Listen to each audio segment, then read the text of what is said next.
જય સિયારામ અને હર હર મહાદેવ બધાને.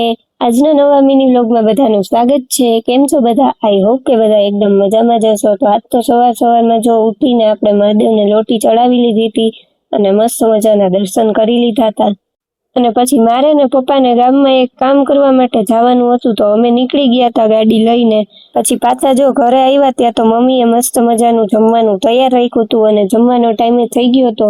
અને આજ તો હું રહીતી સોમવાર એટલે મારે એકટાણું કરવાનું હતું ને મમ્મી આજ તો એકટાણામાં લાડવા બનાવી નાખ્યા હતા. અને સાંજે હું નવરી બેઠી ફોન જોતી હતી ત્યાં તો હેત સ્કૂલેથી આવી ગયો ને ત્યાં તો થોડીક વારમાં એને ટ્યુશનમાં જવાનો ટાઈમ થઈ ગયો એટલે એ ચોપડા ભરવા માંડ્યો હતો અને ટીવી ભેગું ચાલુ હતું. ને જો આપણે કેમ દિવાળી ને કઈ તહેવાર હોય એટલે આપણું ઘર સજાવીએ, તો અત્યારે શ્રાવણ મહિનો છે તો અમે મહાદેવનું ઘર સજાવી દીધું હતું.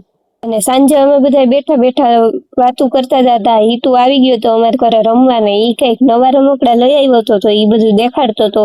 ડોક્ટર સેટ લઈ આવ્યો છે કે મારે ડોક્ટર બનવું એટલે ઈ ડોક્ટર સેટ લઈ આવ્યો ને તો ઈ જો બધાને ઇન્જેક્શન મારતો હતો ને પછી આ નવા ચશ્મા એને પહેર્યા હતા અને મને કે તમને હિતુ દીદી આજ તો કે ઇન્જેક્શન મારી દઉં ને એને રેખાબાને ઇન્જેક્શન મારી દીધું ને એવી રીતે જોઈ બધાને મસ્તી કરતો હતો અને એને મજા આવતી હતી. અને હિતુએ તો જો આજે સિંહ વાળું ટી શર્ટ પહેર્યું હતું. મેં એને કીધું કે આમ સરખું બધાને વિડીયોમાં બતાવી તો દે, પણ એ તો મારું કાંઈ સાંભળતો નહોતો એટલે જો મેં બતાવી દીધું સિંહ વાળું ટી શર્ટ છે એનું. પછી તો જો સાંજે આરતીનો ટાઈમ થઈ ગયો હતો ને આજે હતો સોમવાર એટલે દીપમાળ કરવાના હતા તો દીપમાળ કરી નાખ્યા છે અને મસ્ત મજાના બધા દીવા પ્રગટાવી નાખ્યા હતા. પછી રાતે જો બેઠા હતા ને તો કિયાનો વિડીયો કોલ આવી ગયો હતો ને એ કંઈક નખરા કરતી હતી.